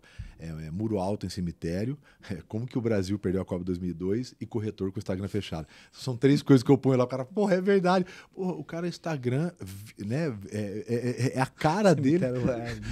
Muro alto em cemitério. E o Instagram fechado. Qual que é o impacto disso? E dicas, né? Porque como você faz isso há muito tempo, dicas que você daria para o corretor? Assim, o corretor você fez a brincadeira, eu acho que foi perfeita. O corretor com a conta fechada e sem um posicionamento, porque hoje o Instagram virou cartão. Antigamente era, dá seu cartão. Abre o Instagram. Hoje em dia eu vou te indicar uma pessoa, você fala assim, qual é o Instagram dela? Né? Então, como você está sendo visto pela sua sociedade? Né? Sim. Você é percebido como um profissional, e não é ter uma conta de Instagram somente de produto, né? Aquele panfleto legal. Digital. Explica pra gente. E é engraçado isso, né? São coisas que a gente fala, todo mundo fala, e parece que as pessoas não despertaram para a importância de ter uma rede social apresentável, profissional, onde você gera conteúdo, onde você orienta o seu cliente, não pega ele somente na hora da compra, pega ele antes também, quando ele está lá aprendendo e descobrindo sobre o problema que ele tem, explica sobre o FGTS, explica sobre financiamento, explica sobre a região, sobre desenvolvimento, sobre o metro quadrado que está evoluindo ou não, sobre o comércio que está chegando, enfim, mapear quais... Ainda existe pouca consciência de mapear o processo do cliente antes da compra ou antes da venda e pegar Esse cliente, desde o momento que ele... Cara, em que momento esse cara pensa em comprar? Em que momento que esse cara pensa em vender? Quais são as pessoas que ele vai... Pô, antes de comprar um imóvel, ele vai na decoradora? Provavelmente ele vai. Porque, às vezes, ele quer mudar o imóvel, mas antes dele pensar em comprar, muitas vezes ele vai tentar uma decoradora, um arquiteto, para fazer uma adaptação no imóvel dele, porque uma mudança não é só, por exemplo, vou pagar mais 50 mil para ter uma vaga. Não é mais 50 mil, você vai pagar muitas vezes pela vaga mais 200 mil, mais 300 mil. Então, dependendo do imóvel, o valor menor. Então, são esses pensamentos, esse mapear a jornada do cliente, até para você ter o posicionamento nas suas redes sociais. Até para saber o que postar, né? O que postar. Você falou do PCI, né? Do ICP. Quem é o seu perfil de cliente ideal? Você fala com todo mundo, não fala com ninguém? Você tem isso mapeado? Cara, isso é pouco visto hoje no mercado. É intencionar. É fazer com intenção. Esse mapeamento te dá a resposta do que você... porque imagina que comprar um imóvel é o centro. O que está em volta disso? Né? Por exemplo, pegar hoje com juros muito altos. Eu sei porque como eu construo lá, eu tô com minhas casas lá emperradinhas lá, preciso vender lá, viu? Corretores de Bauru, pô, faço um trabalho melhor. E claro, tá desafiador, né? Você, casa de valor maior, e aí com juros muito altos, tá muito complexo. Se esse é um desafio, por exemplo, você vende, né, com padrão médio para alto, por que não falar, quais são as alternativas nesse momento aí que você quer comprar, mas o juros está alto? Você pode gerar essas informações, quer dizer, já é do conhecimento. Ah, Thiago, mas eu não sei. Então, você tem um problema gravíssimo, porque esquece o Instagram, você vai ter que conversar com o seu cliente, e o seu cliente vai chegar uma hora e vai falar, eu não sei, mas o juros está alto. Quer dizer, você vai ter que contornar essa objeção ou orientar e educar ele para isso. E ajudar, às vezes é uma objeção genuína. Assim, ele não sabe, ele não assim, tem cara, como é que eu faço? Isso, tem outra né? alternativa? E às vezes entender que de fato não tem. E tudo bem, explicar sobre isso. Então tudo bem, não tem alternativa. Porque quando você tem clareza que não tem alternativa, pelo menos você sai do sofrimento, né? Mas você vê a sacada, como não adianta, se não for inconformado, né, parada. Aí eu fuço, aí eu escutei uma sacada muito legal de um cara falando isso. Falou, cara, o imóvel sempre vai ser bom. Sabe por quê? Ele tá falando sobre divisão um cara que faz holding e tal, divisão. Ele falou, por quê? Porque é o seguinte, com juro alto, o preço tem uma tendência a cair. Porque o financiamento você tem que ajustar para o cara, se ficar muito lá em cima e tal. E a hora que está com facilidade, né, do crédito, e aí como tem muita gente comprando mais, você sobe o negócio. Então você sempre vai ter um imóvel no momento que o juros está bom, mas o dinheiro fica... E ele fez essa conta na base. Então, pô, né, às vezes pode ser um bom momento. Gente que está disposta a... que quer comprar, tem gente que quer liquidez, o cara está disposto a baixar o valor porque ele quer liquidez que o juros está alto, o cara que está querendo comprar de qualquer maneira. Então, até esse entendimento, essa linha de raciocínio para você ajudar, porque às vezes não está claro na cabeça. Pô, é verdade, cara, talvez um bom momento agora para ir comprar, porque possa ser. Só que assim, é nesse momento que a gente vê quem é profissional e quem não é, né? Mas não é profissional porque está vendendo, é profissional porque está educando, porque sabe conversar, sabe dialogar. Entendendo? Sabe analisar mercado, sabe quem está comprando. Cara, quem vai comprar imóvel hoje? É o cara que vai financiar imóvel? Não sei, com esses juros, talvez, né? Tá entendendo? Talvez sim, tem a portabilidade. Tá, legal, portabilidade. O que é portabilidade? Como que o cara faz portabilidade? Qual é o custo que ele vai ter lá na frente para fazer uma portabilidade entre bancos para amanhã se tiver um juro menor? Então, é tudo dúvida, exatamente. É muito simples. É muito subjetivo, cara. Faz portabilidade. Você pode fazer portabilidade. Educa o cliente o que é a portabilidade, mostra para ele como que funciona, quais são os custos que vão ter futuros dessa portabilidade ou não, e mesmo com os custos, o quanto ele vai ser beneficiado com uma taxa de juro menor. Então, sim, essa análise mais de médio e longo prazo falta no mercado. Gera segurança, né, para quem compra, né? O Gui, tem eu até vou pedir pro pessoal depois na edição colocar, que eu lembro que eu comentei, a gente riu junto, tá? Que tem os vídeos, você faz uns vídeos muito provocativos, né? É muito bom. Qual que é isso? E tem o do Call 12, né? Que é aquela que você fala lá, quando atender, não fala bom dia. Cara, não, viralizou. Não, tudo bem. Não fala tudo bem. Cara, viralizou num nível aquilo lá. Assim, tinha uma proporção gigante, cara. Cara, sei lá, tinha 30 vídeos desse com React, cada um com 1 milhão. Eu falei, cara, o Gui acertou a mão. Viralizou, né? Mas um monte de React viralizou muito. Eu falei, cara, o Gui... E sabe o que foi irado agora? Você conhece o Renato Albani? Sim, conheço. Ele soltou um vídeo agora, acho que foi semana, aqueles recortes dele, falando exatamente que quando você pergunta tudo bem, ninguém te ouve. Ele fez a piada exatamente. Mas você usou isso aí? Você Ainda pegou? não. Tem que usar, cara. Tem que usar, porque aquela ficou muito. Foi. E aí, cara, os caras pegam. Ô, Eu João fiquei Paulo, tudo conhecido bom? como Vai cara te do catar, tudo seu bem. cachorro safado, vagabundo. Isso. Cara, explodiu. Isso Explodiu. foi, cara, isso foi muito bom Explodiu. dessa aí. Porque essas quebras de paradigma, né, que a gente usa muito, né, de perguntar o cara na loja, de posso ajudar, né? Essa é muito teste, né, que vocês fazem, tal, muito e obviamente viraliza, tal, mas essa provocação de quebrar o status quo, que foi acho que a primeira resposta sua lá, que talvez seja o maior dificuldade, porque você falou, né, esses casos que você trouxe tá aí pro mercado, mas 99% das imobiliárias, elas não saem da rotina, né? Mesmo o cara apertado, mesmo vendo que não tá melhorando, é a dificuldade que ele tem de parar de fazer o mesmo, né? Tá todo mundo todo dia reclamando das mesmas coisas. Pode observar. Não acha gente. Qual é as maiores As mesmas dificuldades coisas. que Mesma os coisa. gestores ali Não encontra corretor, mentoria? não encontra vendedor. E quando encontra, você explica e ele não faz o que você pede, quer a venda no colo, não quer prospectar, não quer ligar para cliente. Então, assim, mas aí, de novo, qual é a minha responsabilidade? Eu tenho um planejamento de ligação. Na minha contratação, eu falei para essa pessoa que ele ia ter que ligar. Então, você não tem essa disciplina, você não tem essa clareza do que precisa ser feito. Então, a reclamação é impressionante mesmo. Eu pegar isso aqui só uma frase que eu já fiz, que deu uns cortes e, obviamente, a pessoa não deixa eu explicar o resto, mas eu falo, pra gente que é vendedor, quanto menos a gente tiver que pensar, melhor. Isso aí. Parece, quando eu falo do outro, cara, mas você tá falando que não pensar. Não, se pensar, melhor ainda. Mas por que não pensar? Quanto mais claro, por exemplo, eu tenho uma geração de lista, né? Eu tenho 4 pessoas amanhã. Eu sei que eu preciso falar com essas 4, porque em geral, quando eu falo com 4, quando eu tenho muito claro, é óbvio, o cérebro ele age de forma muito mais ativa e assertiva do que quando é muito amplo. É a mesma coisa colocar uma pessoa na sala e falar, arruma a sala. A pessoa vai ficar pensando 1000 maneiras de arrumar. Agora, entra, coloca a cadeira, tira o copo, enche, passa um pano. A chance dela fazer aquilo certo é muito maior e muito mais rápido, né? Então, o que falta muito por parte dessa liderança é isso, é ajudar o vendedor a pensar menos e ficar cobrando menos venda, porque venda é só consequência, né? E é interessante isso do falar, porque até na nova escola de vendas estava uma discussão ali entre gestores sobre contato, né? Porque para prospecção e tal, eu pedi para a equipe fazer 30 contatos por dia. Daí a hora que ele foi ver, tá fazendo, e não chegava no indicador de venda, não chegava, olhando os indicadores. Ele falou, mas aí veio um outro novo gestor e perguntou, deixa eu ver seus contatos. Ele mandou 30 WhatsApps, oi, bom dia, tudo bem? Aqui é o fulano da empresa tal, queria saber. E ali morreu. Ele falou, isso não é contato. Você não fez 30 contatos, você mandou 30 mensagens. Isso, não, vamos lá, vamos voltar e explicar o que é contato. Do básico, né? Do básico a gente... o fundamento. A gente volta para isso.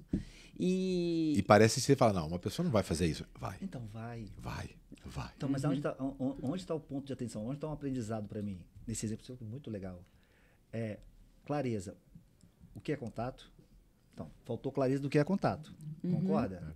Qual que é o objetivo do contato? É chamar atenção? É pedir, né, para ligar? Óbvio, precisa ser dito. Cadê o processo? Como é que faz o contato? Qual é o indicador de performance que você vai utilizar? Se essa ação que você fez de fato foi efetiva? Então, dos 30 contatos, quantos eu preciso falar? Quantos por cento? Qual que é a mensagem, né? Qual a mensagem que eu vou falar? Então, assim, você não tem isso antes. E dá para ter, você dono imobiliário, né? Cara, isso é um manual do negócio, você já sabe o que funciona. Então, cara, mensagem de primeiro contato. Mensagem de primeiro contato, você vai trocar o nome. Qual é o objetivo da mensagem de primeiro contato? Chamar a atenção. É esse o objetivo? Vai lá e documenta, né? Você vai criando o playbook. Eu falo que o playbook é o primeiro passo para você não ficar mais refém dos outros negócios, para criar um mínimo de previsibilidade. Porque se você não tem um método da tua empresa, aí fica aquelas imobiliárias refém de corretor, porque o método tá no corretor, não está nele. Então, o mínimo cara, eu consigo documentar o mínimo que dá certo no meu negócio, porque aqui para com um pouco dessas reclamações. Eu falo, como se falar fosse uma metodologia de educação. Perfeito. Não é. A fala é só uma ferramenta, né? Legal. Como se falar fosse metodologia. Não é uma metodologia de educação. Isso aí. Gui, dá uma cambalhota. Eu não consigo dar cambalhota, eu sou todo esquisito. Processo não está escrito, não é processo. E é documentar. Para mim, a primeira coisa, cara, documenta aquilo que dá certo. Começa do nada, começa com uma folha de papel, cara. Sim, senta do lado, você não tem Tá dinheiro. vendo? Começa com a Você não chat precisa GPT, Flávia. ler. A Flávia usa muito bem o chat GPT. Você consegue usar, mas se não, eu falo, sabe o que você faz? Senta do lado da pessoa, pega o melhor corretor. Cara, tira uma dúvida pra mim. Pega uma folha em branco. Bem tosco mesmo, bem rupestre. Ó, cara, como é que você faz pra achar as pessoas aí pra ofertar? Ah, cara, eu falo. Ah, legal. E quando você encontra essas pessoas, como é que você faz? Você, eu mando WhatsApp. Ah, que legal. Mas o que você escreve? Você fala, não, cara, eu falo, boa, tudo bom? Ah, legal. Pronto. E aí, quando você faz, aí você consegue fazer uma reunião? Eu consigo. E na reunião, como você faz? Eu marco com ela. E como que você faz primeiro? Aí você anota, acabou. E como que você faz depois que você vende e tal? Eu mando um negócio pra ele, eu acompanho até lá. Legal, pronto. Claro, tem 1 milhão de pontos melhor, mas aqui já tem um método do seu melhor corretor, um dos seus melhores. Você já tem pelo menos um pouco aqui para começar a conduzir o negócio, entendeu? Para mim Agora, tirando uma dúvida. O melhor é contratar, fecha a conta, né? É barato você contratar uma empresa boa para criar playbook. Colocando a lente do corretor agora, né? Que vocês estavam trazendo um ponto que eu estava aqui pensando. Não é um mercado que eu tenho muito conhecimento, a menos por ser atendida por péssimos corretores. A gente mudou de casa 4 vezes nos últimos 3 anos. E compramos uma que estamos construindo. E a gente tem, sei lá, uns 50 casos de corretor. Tanto que eu tenho um corretor que eu indico para todo mundo, Ralph de Campinas. Um carinho enorme, que ele é incrível. Mas é um de, sei lá, 50 que a gente fala. Agora, colocando a lente do corretor aqui, pensando como desenvolver, que a gente estava falando um pouquinho antes, os bastidores, que a dificuldade hoje para a gente é desenvolver o vendedor. É mais fácil a gente trabalhar com o gestor, assim como com o corretor também, porque essa ânsia de desenvolvimento que tem. Agora, colocando a lente do corretor. E considerando agora essa questão da previsibilidade financeira, que vai levar um tempo para ele ganhar o dinheiro, como é que começa? Eu quero fazer uma transição de carreira ou eu sou sei lá, tô começando a minha vida, meu sonho é ser corretor. Trabalho numa loja de sapato, né? Um vendedor que era o corretor. Qual é o planejamento que a pessoa precisa fazer? O que ela precisa levar em consideração e como que ela se desenvolve para chegar numa corretora e falar, eu sou iniciante, mas eu sou um bom corretor, eu estou aqui para performar bem. Legal. Vou dizer para mim que o maior desafio hoje de uma transição de carreira de um profissional para mercado imobiliário é saber o que um corretor faz. Porque muita gente está associando o corretor simplesmente como vender imóvel. Abrir porta de imóvel. Então, falta essa prospecção, então, se falta esses fundamentos, então falta clareza para mim, para quem faz a transição. Um outro ponto que eu entendo que é interessante geralmente quem faz a transição para o mercado imobiliário, em regra, é o cara que está frustrado na profissão dele. Então, existe uma transição de frustração para você ir para o mercado imobiliário. O corretor de imóveis é uma profissão técnica. Então, você precisa fazer o TTI, que é o técnico em transações imobiliárias. Que vai demorar aí 6 meses para você ter o diploma, para você depois você tira o Cresce. É como se você for em administração, tem que tirar o CRA. Eu fiz a provinha toda lá, pela Cresce São Paulo. Você fez? Fiz. Thiago tem até Cresce já. Você tem Cresce? Não tenho mais, mas eu fiz. Já teve. Já tive. Né? E para mim, você me perguntou assim, o que o corretor precisa fazer? Como é que você vê um bom corretor? Na minha compreensão, não é, de novo, análise técnica. Não foi isso que você perguntou, não foi? Vamos lá, o que os bons fazem, que o cara quer quem fazer, performa bem... O que ele tem que fazer? Pronto, eu quero virar corretor. Sei lá, primeira já está frustrado, já é a primeira coisa. A primeira coisa aí tira, tem que ir no TTI. Faz o TTI. Pegar uma escola de TTI para você fazer o diploma. 6 meses, mais ou menos? Então tem uma necessidade de uma habilitação técnica. E aí agora o aí depois você precisa do conselho. Desempenho. Aí você precisa do conselho. Né? Aí depois, assim, como é que você... Eu sou um bom corretor de imóveis. Isso. Eu vou chegar para você e vou falar bem assim... Está muito mais para mim ligado à minha análise comportamental não técnica. E quais habilidades comportamentais tem Geralmente um bom ele está na rua, ele está na rua conhecendo pessoas. Então, um bom corretor para mim não está dentro do escritório. Um bom corretor para mim, ele está se conectando com outras pessoas. Ele está, dá um exemplo, ele está num clube de vinho, ele está no clube do whisky, ele está no Router, ele está no Lions Club, está na maçonaria. Então, ele está em grupos sociais onde o perfil de cliente ideal dele está se relacionando. Então, para mim, hoje, um bom corretor, ele está incluído, inserido dentro do feudo no qual ele vai trabalhar. Porque, para mim, hoje, a venda está muito ligada a isso. É muito difícil um cara que não faz parte de um círculo, vou chamar esse de feudo, conseguir vender para esse cara aqui, né? Porque fazer uma prospecção fria disso, a não ser que a imobiliária seja uma máquina de geração qualificada de lead, né? Ele tá muito bem, ele tá jogando tênis com o PCI dele. Então, essa pessoa, para mim, é um bom corretor. O técnico é primícia para ser o corretor. Né? É mais fácil Gui, começar talvez com imóvel, até por complexidade, decisão de compra, com imóveis e até pelo próprio ambiente que ele frequenta com imóveis de padrão. Porque todo mundo quer trabalhar alto padrão. Claro, eu quero vender com a margem possível. Você tem que começar sempre no fio do que você se encontra. Legal. Legal. Boa dica. Se você está num ambiente de pessoas que você se relaciona com um poder aquisitivo alinhado, é mais fácil vender para esse grupo. Até pela primeira camada de relação. Se você vender num feudo que você não é reconhecido como o feudo dele, né? Não, e é um investimento do imóvel, não é um tênis, né? E a gente já teve corretor de apresentar imóvel pra gente, às vezes com um baita carro e aquela coisa e tal. E aí você via que a comunicação, a experiência, a linguagem, os contatos da pessoa estavam muito alinhados com isso. Te passa muito segurança. E já teve o contrário, da gente ver a pessoa, é nítido que a pessoa tá com, sei lá, com qual a condição que ela tá com aquele carro, mas você não desenvolve uma conversa, ela não tem tantas informações e atributos do imóvel em termos de acabamento, não é natural dela, em termos da qualidade, assuntos aleatórios. Ela não está ali, né? Oi, cara, você pode pegar uma pedra boa e você pega um calicato, R$900 para 1.900, pô. Você pega uma casa grande, entendeu? O cara não... A hora que ele faz a conta, o cara tá... Cara, isso aqui é uma pedra. Isso aqui é R$1.200 a diferença por metro quadrado. Você põe o que tem pedra aqui, tem 70 metros. Você entendeu? O cara, a gente viu vários isso. Aí chega lá, tipo, tudo Eletromec, por exemplo, lá, uma loja de Eletromec, 60 pau. Então, o cara não, entendeu? Ele não pega o detalhe. Ele não fala que o seu imóvel é caro. Exatamente, ele não vai empilhando valor no negócio, sabe? Um detalhe desse, um acabamento, e aí você vê claramente. O reconhece isso. Isso, é natural, o valor o cara que agrega, né? Ele bate o olho, ele reconhece, isso é importante para ele, ele sabe reconhecer.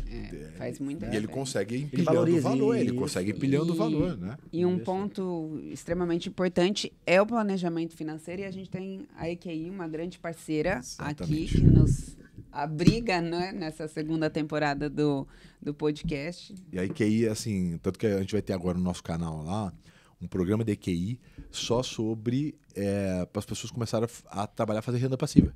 Porque um dos principais desesperos, e aí a gente tem vários estudos, a gente tem lá, o Gaziri trouxe, sobre o principal impacto em desequilíbrio, que é o financeiro. Né? E o vendedor tem isso, o corretor talvez seja o profissional mais clássico, né? Ele não faz uma projeção de dinheiro, queima, e aí o Aristóteles falava lá, né? O provável é o que acontece. O cara no desespero, a tendência dele fazer uma cagada, uma coisa certa, a probabilidade é muito maior dele fazer algo errado. Então, e é algo que eu construí na minha vida. Eu sempre fui muito preocupado, porque não é? Você conhece bem aí são, assim, e eles conseguem entender. Para mim, a curadoria deles é a melhor parte, tá, o Gui, assim, de entender. E a compreensão humana que eles têm na relação com os clientes dela. Os assessores. Para fazer o atendimento, o investimento customizado, personalizado. O que o cara quer, em quanto tempo, então, qual a realidade dele. Ele faz um planejamento bem na compreensão humana do ganho que ele vai ter no tempo. Então, assim, sou muito fã da EQI. E até o Juliano esteve aqui com a gente, ele estava falando sobre os desafios, o fundador da EQI, CEO, dos desafios da nova geração em relação à possibilidade de compra de um imóvel. O quanto está custando hoje um imóvel de 70 metros quadrados aqui em São Paulo? A gente estava vendo ontem que corretores, acessem o Thiago. Não faz agora, vai vir uma churrada lá. A gente estava vendo os flats aqui. O mercado financeiro e imobiliário tem muito a ver, né? Muito. Dá pra fazer uma baita collab. Muito. Porque geralmente quem tira dinheiro do mercado financeiro vai para o imóvel, geralmente quem não está no imóvel vai para o mercado financeiro. Exatamente, a minha realidade. Se o mercado imobiliário acordar para fazer boas collabs. Exatamente. E a gente Exatamente. E é esse movimento que você falou. É a nossa realidade. Renda é nos dois. É nos dois. Né? O nos dois, principal né? o aporte é financeiro e imóvel, financeiro e imóvel. Imóvel e EQI, né? E bate muito, cara. E a equipe patrocina a gente. Eles falam, o Juliano fala que ele tem uma empresa de vendas que por acaso tem uns produtos financeiros. Juliano, eu sou o mais fã, eu acho incrível a EQI eu sou vendedor. Gui, E ele é monstro, né? Não, cara, vem aqui. O episódio dele no podcast tá muito legal. E ele fala da rotina também, né? Dessa questão que o Gui falou. Né? Exatamente, ele é muito de rotina com isso. De trabalho. E ele, depois eu quero marcar, cara, você vir conhecer como funciona a operação aqui da EQI, de aquisição e venda. A máquina dos caras, assim, é um negócio... assim, como pouquíssimos lugares eu vi, a quantidade de dados de previsibilidade, aquisição e tratamento e rampagem. Os caras, tem 500 engenheiros aqui dentro, pô, como é que ele rampa essa quantidade de gente, contrato de 200 em 200, como é que faz?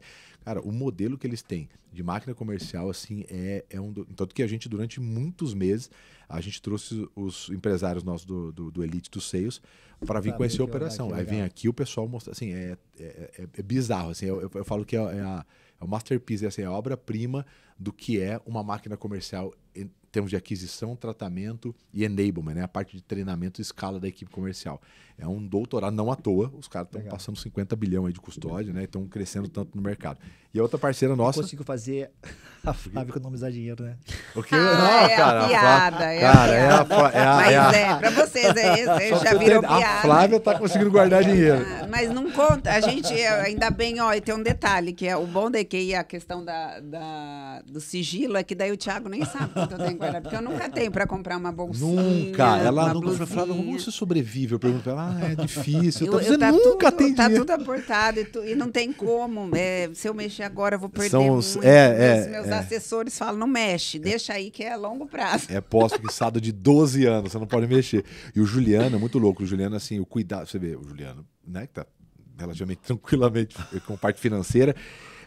Ele falou uma frase que eu coloquei, ele falou assim, cara, os meus prazeres andam mais devagar que as minhas possibilidades. Isso é muito Quer dizer, um cara que, né, ele falou, cara, eu sempre ando uns 2 degraus abaixo daquilo que eu posso. Mesmo ele na situação que tem lá. Eu acho que é o maior exemplo do que eu falo para os vendedores. Os vendedores, eles têm mais dificuldade em lidar com o dinheiro do que fazer dinheiro. Quantos casos de vendedores nossos, cara, ganhando 30, 40, 60 pau por mês. O cara com 60 pau por mês, ele tá muito pior do que quando ele ganhava 6. Vários. Então as pessoas têm muita dificuldade com isso. E eu construí isso na minha carreira, né? Hoje eu consigo tomar muito melhores decisões, eu consigo fazer aportes, eu consigo comprar outros negócios, eu consigo falar não por um monte de coisa que talvez pode parecer boa, porque a gente conseguiu, nos momentos de fazer bons investimentos, né? Entender o processo do negócio, e hoje a gente não tem que ficar no desespero fazendo isso. E o outro parceiro nosso é outra gigante do mercado, que é a Sankhya, né, um dos maiores empresas de tecnologia do Brasil também. Ela ajuda a colocar operações, escalas, dados em pequenos, médios e grandes negócios, que também é uma empresa muito focada ali em vendas, é uma galera que tem uma cultura de vendas muito forte. E a Sankhya está sempre patrocinando a gente, que eu sempre falo, né, empresas que começam a crescer e precisam organizar os seus processos, né, colocar dados. Super alinhado com o que você estava trazendo. A gente indica, né, muito a Sankhya, é muito alinhado com o que você está fazendo. A Sankhya atende o pequeno, médio e o grande empresário de todo o segmento. Esse é um ponto obrigado a todos interessante, porque muitas vezes a gente atrela a organização de processo, sair do Excel para um monstruoso processo, um investimento altíssimo, e a Sankhya é uma parceira de muito resultado disso. E aí, uma coisa que eu não podia, como psicóloga, deixar de falar, inclusive, NR1 está aí, maio passa a ser obrigatório para quem tem uma pessoa CLT na equipe.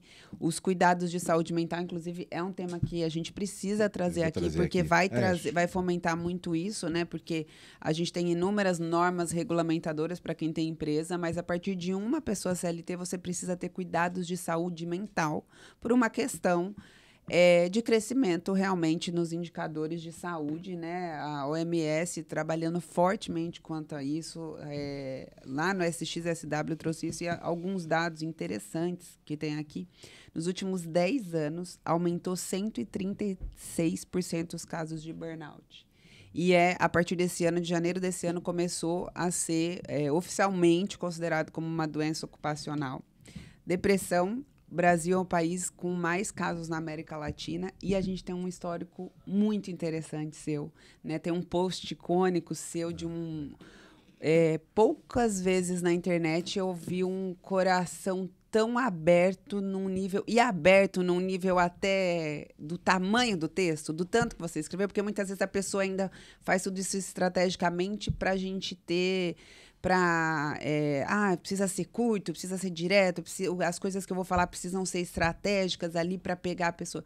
Eu falei, eu senti tanta verdade naquele post que não teve limite de caracteres, não coube na legenda, depois foi para os comentários e se estendeu sobre um momento icônico que você viveu aí, sobre essa questão de burnout e depressão. Como é que foi isso e como você identificou, primeiro, esse momento na sua vida? Eu tô em processo de depressão, né? Uhum. E o processo de depressão é uma luta diária para você sair de casa. Você tem um diagnóstico de depressão crônica? Sim. Uhum. Com acompanhamento psiquiátrico, tomando remédio. Até brinco hoje, eu tinha maior preconceito de remédio. Até precisar. Até eles te tirarem de uma condição. Porque precisar a gente ainda reluta. Porque hoje eu falo com você, se eu não sair de casa com meus remedinhos, eu não saio de casa. Uhum. Né? Então, assim, isso diminuiu bastante meu preconceito em relação ao remédio. Não que eu queira ficar nele, mas sem ele hoje eu não consigo ter uma vida minimamente saudável. Pratico exercício físico, sou disciplina, mas eu preciso hoje disso. Mas me trouxe uma coisa assim, tem 2 anos, foi 2023. Isso, eu lembro. Novembro de 2023 que eu caí. Novembro de 2023. Tava tomando um remédio da moda, da Faria Lima, inclusive. Sim, já consumi também. Já consumiu? Já. Cheguei a tomar 200 miligramas de remédio. 200? Quando eu caí, eu tava tomando 200 É verdade, miligramas. você falou no post, né, as pai do quantidades, céu. né? Quando eu caí, eu tava 200 miligramas. O Venvance, né? Você vem devagarinho, né? Pá. Super poder, vontade de ficar tomando. Quando eu caí, eu tava. E os sintomas, eles geralmente, pelo menos para mim, é corpo, né? O seu corpo vai te pedindo. Tá vendo? E no meu caso, vinha fadiga, e você foi tomando remédio. Mas uma coisa que hoje, olhando para trás, por isso que eu falei, a primeira coisa que eu falei foi respirar mais. Eu tinha um ideal muito de ser o perfeito, ser o maravilhoso, ser o imbatível, ser o maior, o melhor, nível de comparação absurda. Todo excesso esconde uma causa, né? Excesso de trabalho, preciso trabalhar, odiava final de semana, feriado. Então, eu vinha muito agitado, muito arrogante, muito prepotente, muito dono da verdade. Então, sintomas. Hoje, para mim, são vários sintomas, né? Do meu processo de depressão e de queda. Mas o grande aprendizado para mim foi um momento de renascimento. Eu tive por 3 vezes suicídio. Nossa, não sabia. 3 vezes tentei suicídio. E não aconteceu. Então, assim, é um momento de fato de novo ciclo, de uma nova vida. E para mim tem muita vendedor hoje somatizando esses processos e que não pedem ajuda por N preconceitos que eu também tinha, que a gente precisa trabalhar melhor isso. Isso precisa ser mais aberto. A gente precisa falar isso de forma mais clara e menos preconceituosa. Sim, por isso, inclusive, que eu quis trazer esse tema. Eu sou um cara preconceituoso. Era, né? Porque a depressão, ela tem um ponto de atenção bem interessante. Você me vê saudável. Exatamente. É isso aí. Você me vê saudável. Não é aquela cena da pessoa jogada no canto. Se você agora aqui, eu tô bonito, tô arrumado, você me vai sorrindo, conversando, viajando, vou viajar agora. Você me vê, não, caraca, bicho. Então, para eu estar aqui... É muito silenciosa, Nossa né? Senhora. E para eu ir embora, eu vou assim, vou terminar aqui com vocês, eu vou falar, caraca, eu consegui. Porque para desmarcar com vocês imagino, sem perceber, né? Assim, não, porque você trava, dá medo. Então, assim, eu acho que precisa falar isso mesmo. Sim. Eu acho que na área de vendas, se tem uma pressão grande, tem muita gente aí sofrendo, porque muita gente sofre de passado, papai, mamãe, então assim, tá cada um vivendo sua jornada, mas eu penso que a gente tem que trazer isso de uma forma muito mais aberta, menos preconceituosa e educar até as pessoas para antecipar e começar a observar logo no início do processo, pedir ajuda. Porque a lentidão de pedir ajuda, ela impacta bastante no final. É muito mais difícil você recuperar. Né? E vou dizer para você o seguinte, vou dizer por mim. Quando eu caí, eu fiquei 2 semanas, fiquei 15 dias sumido, né? Ninguém sabia onde eu estava. E a minha queda, eu nunca falei isso. Quando eu sumi, a minha queda, sabe o que foi? Um pedido de ajuda. Porque você tem vergonha até de você pedir ajuda. Uhum. A gente que é referência, que está liderando, que está puxando, que tem... Isso. Então, assim, o fato de eu de começar a analisar o comportamento das pessoas. A gente está muito julgando. Essa pessoa está nervosa, essa pessoa é grossa, essa pessoa faz isso. Cara, é grito de ajuda.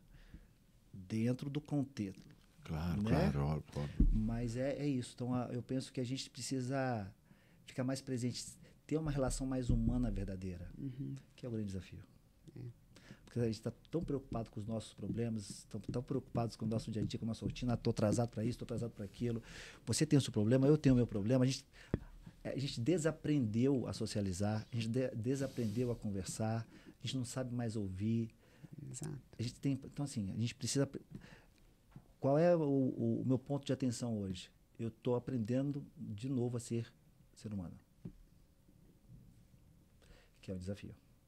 Baita desafio. Parece tão simplista. Simples, mas é um desafio. Aprender a voltar a ser humano, respirar, conectar com as pessoas, viver minhas emoções, ter compaixão sobre mim. Eu sou imperfeito. Né? Parar o nível de comparação ao ponto disso te fazer mal. Porque a comparação, a gente é humano. Natural. Mas ao ponto de te fazer mal, né? Ao ponto daquilo começar a levar você para um remédio. Né? Então, assim, precisa ter mais... Eu, por exemplo, estou nesse momento de jornada. Sim. E que é diário. Como você está, Guilherme? Hoje, agora, eu estou bem. Vou pegar um voo daqui a pouco. Você vai voar? Hoje eu estou bem. Daqui para o aeroporto, para eu voar É uma jornada para você. Opa! Eu só vou dizer que eu viajo depois que eu estou lá. É uma coisa de louco, bicho. Tá vendo? E é pesado, cara. É muito pesado. Depois que você chega nesse momento, de novo, poderia ter começado esse tratamento antes, mas preconceito, Guilherme Machado. Essa potência. Né? Então, assim, é difícil pedir ajuda. É muito importante. Mas eu acredito que a gente precisa, não é na área de vendas, tem muita gente aí. E quando eu falo isso para as pessoas, muita gente fala, Guilherme, eu também estou assim. Então, a maioria aqui. A maioria aqui. A gente precisa... A função de vendas é buscar rejeição, cara. Como é que alguém que passa o dia inteiro buscando a maior dor social, quer ser rejeitado, não precisa de alguém para coordenar as ideias, para falar um pouco dos desafios, né? É um assunto que você falou, é um assunto que precisa ser mais trazido. A Flávia, já há muito tempo, ela tá, até pela formação dela, mas ela procura muito formação com isso, ela faz muito, então... que é o que a gente vai trazer mais para cá também para conversar. Até para que é um assunto o mercado. Porque vendas ainda tem muito de vamos para cima, levanta, né? Você pode perceber, se você pondera um pouco, parece que você está desassociado com venda. E você mascara os sintomas, né? Você mascara os sintomas. Um dos cortes mais virais é o do podcast, é do Carpinejar falando que todo vendedor precisa de terapia. Realmente. Explicando o porquê, né? E aí, no final das contas, é isso, né? Nós lidamos de automedicação. Exatamente. Exato. Sua tia formada em nada, doutora e com mestrado e doutorado em nada. E ainda consegue umas receitas. A gente não tem tempo para psicóloga, não tem tempo para terapia, não tem tempo para nada. Exercício, atividade física. Mas até você ser obrigado a parar. Até o seu corpo te exigir esse tempo. Galera, mas falando em tempo... eu tinha mais 35 perguntas para fazer. Você vai pegar um voo. O pessoal já informou. A gente vou pegar um voo. A gente vai celebrar. Eles estão aqui, ó. Eu tô te acompanhando nos stories. Põe que eu tô te acompanhando nos stories aqui. Vou pegar um voo. Que fique a mensagem, principalmente do autoconhecimento, do quanto faz diferença. Da compaixão sobre si mesmo. Cara. E se ele tá aqui hoje é porque realmente é isso, é uma superação, né? Eu já precisei de medicação. Hoje, né, existe inúmeras formas da gente se manter atento. Acho que para mim a grande questão é quase igual a meteorologia que a gente recebe aqueles alarmes, vai vir tempestade, se cuida e tal. É o tempo, autoconhecimento para mim é a chave de tudo, é o que fez diferença, esse saber avançar. Antes, né, também, e se precisar do remédio, tá tudo bem, que tome adequado, que tome com acompanhamento, que tome supervisionado para saber os efeitos. Todo remédio vai ter efeito colateral, a gente saber eu não gosto de remédio, equilibrar eu não gosto de isso. ficar ruim. Exatamente. Vamos abordar mais sobre isso, mas muito obrigado. obrigada. Foi maravilhoso. Obrigado, viu? Obrigado, nossa, viu? obrigada por abrir aqui, tanto de todos Valeu, os obrigado temas, aí, uma honra aula. estar com vocês. Obrigado por ter vindo aí, né? Com o desafio todo, ter vindo com a gente. Uma honra aqui, estar com cara. vocês, obrigado pelo convite e parabéns pelo trabalho de vocês. E eu tô mais honrada ainda por você não ter desmarcado. Isso foi a vitória. Tô muito honrada, de verdade. Eu Isso é uma sei, vitória. eu já passei por isso, já tive, eu preciso até contar sobre isso.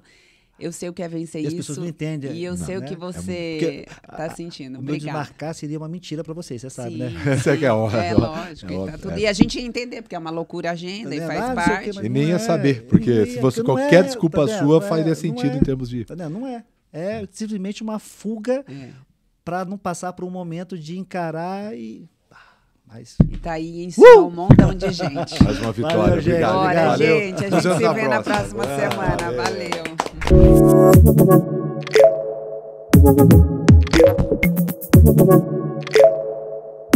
Valeu.